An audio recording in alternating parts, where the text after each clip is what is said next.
Aujourd'hui, je voudrais te parler de quelque chose qui est vraiment fondamental chez les gens. Il y a beaucoup de choses qui sont fondamentales, mais une des choses est de se comparer. Alors la comparaison pour moi, je te dis, on dit comparaison n'est pas raison, mais la comparaison pour moi c'est une des choses qui fait le plus de mal chez les gens. Le plus de mal par là, je veux dire que c'est ce qui va faire causer le plus de tort, qui va faire le plus souffrir. Pourquoi est-ce que cette comparaison va se faire souffrir? Pourquoi est-ce qu'elle va causer le plus de tort? Pourquoi est-ce qu'elle va faire beaucoup de mal? Eh bien tout simplement parce que les gens qui comparent et qui se comparent trouvent autour d'eux, bien entendu, beaucoup de monde à côté desquels ils peuvent se comparer. Alors tu vas voir qu'on va essayer un peu de disséquer ça, et c'est amusant parce que la comparaison, c'est pas quelque chose d'anodin, c'est pas quelque chose de... D'abord, ce qu'il faut repérer dans notre société, et ça tu as dû le voir dans les sujets sociologiques sur Internet, c'est que contrairement il y a quelques décennies, quelques siècles même, eh bien on se compare maintenant au monde entier, pour ainsi dire, à au moins sa grande région. Et ça pose des problèmes. Parce que je ne sais pas si tu sais, mais à une époque, eh bien, la société, un peu comme dans les classes chez les enfants, tu as dû voir ça. Chez les enfants, chez les gamins, tu as toujours celui qui sait bien dessiner, celui qui sait bien faire du vélo, celui qui sait bien tartiner les tartines de Nutella, celui qui sait bien s'occuper des animaux. Et même de manière artificielle, les enfants, ils ont tendance, en groupe, en micro-groupe, à essayer de se coller des étiquettes comme ça, tout à fait positives, régulièrement. Et c'est assez sympa parce qu'il y a une division des tâches, il y a une valorisation de chacun. En revanche, à partir du moment où on commence à avoir comme comparaison la France entière, voire le monde entier, eh bien, on devient assez vite une merde. C'est-à-dire qu'avant, je le dis, les gens étaient reconnus dans leur village, dans leur canton, parce qu'ils étaient zingueurs, parce qu'ils étaient couvreurs, parce qu'ils étaient maçons, parce qu'ils étaient enseignants. Et on leur accordait des qualités. Il y en avait un qui était spécialiste, je ne sais pas si c'était quelqu'un qui refaisait les toitures, il était spécialiste des gouttières. L'autre, il était plutôt meilleur dans la charpente. Et comme ça, on avait chacun sa spécialité et chacun son domaine d'excellence. Alors que maintenant, on se compare tout de suite au plus doué, ou à ce qu'on veut nous montrer du plus doué. Et dans ce cas-là, ça devient quelque chose de très difficile, parce que si tu veux commencer à jouer au foot, tu vas te comparer à, je sais pas, à Mbappé ou à quelqu'un ou à Pelé, ou enfin bon, des joueurs qui sont mondialement reconnus. Donc ça pose un problème principal. Et puis, l'autre problème que ça pose, c'est aussi le problème de la comparaison, parce que souvent, sans t'en rendre compte, tu vas te comparer à ton entourage et tu vas lui accorder de l'affect. C'est-à-dire que tu ne vas pas te comparer à quelqu'un qui habite à Aix-en-Provence si tu habites Marseille, ou alors tu ne vas pas te comparer à quelqu'un qui habite, on va plutôt dire, Lille si tu habites Perpignan. Et ça, c'est très important, parce que comme tu as de l'affect là-dedans, tu vas peut-être te comparer à ton frère, tu vas peut-être te comparer à ta sœur, tu vas peut-être te comparer à ta belle-mère. Et puis tu vas commencer à regarder. Alors souvent, on a tendance à envier et à se comparer à des gens qui sont plus que nous, qui sont arrivés plus loin, apparemment, parce que souvent, comme je te l'ai déjà dit, on ne voit pas l'arrière-boutique, mais qui sont arrivés plus loin. Et quand tu compares ces personnes, eh bien, tu t'aperçois que tu te dévalorises.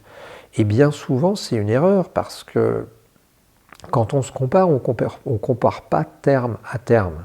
Parce que la première des choses qu'il faut savoir, c'est que nous sommes par essence, nous, uniques. C'est-à-dire que toi, tu es unique, c'est-à-dire que moi, je suis unique, c'est-à-dire que mon voisin est unique. Et donc déjà, vouloir comparer des gens terme à terme, c'est pas évident. Alors bien sûr, si tu dis « Ah je vais comparer pour voir s'il est meilleur en maths que moi », là, tu peux comparer plus ou moins. Mais qu'est-ce que tu sais ? Moi, j'avais un copain, il était très fort en maths, il a fait les mines, il était très fort en maths, mais son père était prof de maths. Alors moi, mon père, il était facteur, ben voilà, il n'était pas spécialiste en maths, il n'était pas forcé d'être spécialiste en maths. Quand tu remontes à la généalogie, enfin disons aux origines des dons des gens, eh bien tu t'aperçois que bien souvent, il y a des différences.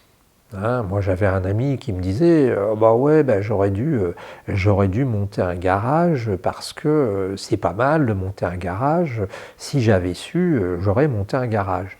Et je lui dis ouais, mais est-ce que ton père était garagiste? Bah non, son père n'était pas garagiste, il n'était pas dans ce milieu-là, il connaissait rien, il n'était pas introduit.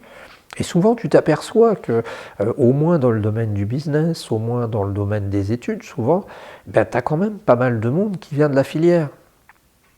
Les profs donnent des profs, les médecins donnent des médecins, assez souvent. Hein.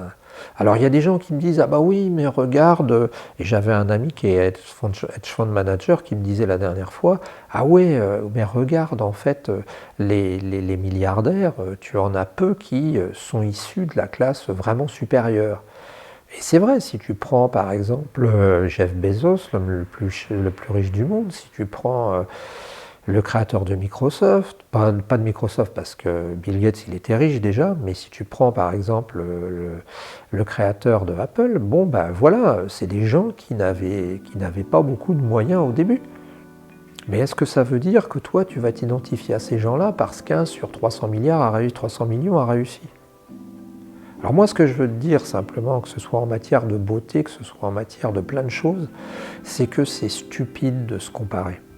Et que se comparer, c'est débile parce qu'on n'est pas né avec les mêmes atouts, on n'est pas né avec les mêmes choses et on n'a pas du tout les mêmes manières de faire.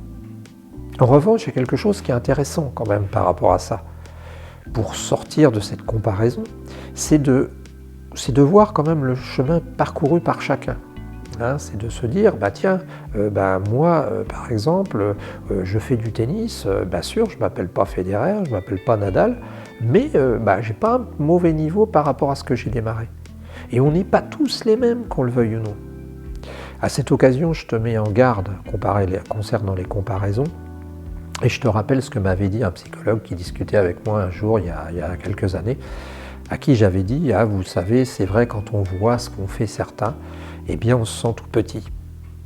Et ce psychologue m'avait dit, oui, vous savez, monsieur Perron, ça c'est ce que vous voyez devant, mais vous ne savez pas combien ça a coûté derrière, parce que les gens ont tous leur façade. On a tous une façade.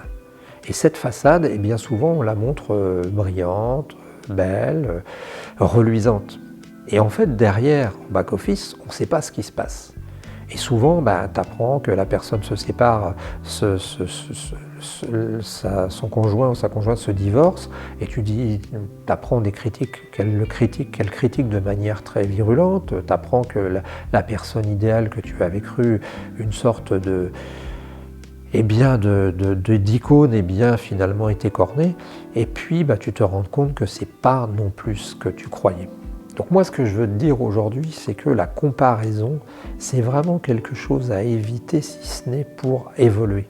Hein, pour évoluer parce que bien souvent, quand nous comparons, eh bien nous avons tendance à comparer à charge contre nous-mêmes, en nous reprochant de ne pas avoir fait les choses, sans même connaître la vie des personnes que nous comparons.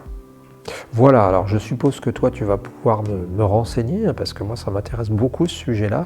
C'est un sujet qui fait beaucoup de dégâts parmi les gens, hein, des gens qui se rendent malheureux bêtement.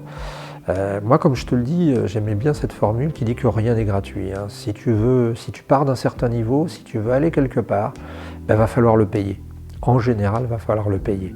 La méthode qui consiste à dire je travaille 2 heures par jour sur mon truc et je vis correctement, j'y crois pas à 100%. Voilà, eh bien, c'est l'heure de se séparer. J'espère que tu vas pouvoir nous donner, toi, tes astuces, hein, la manière dont tu vois les choses. Et on se retrouve demain pour une nouvelle vidéo. Salut!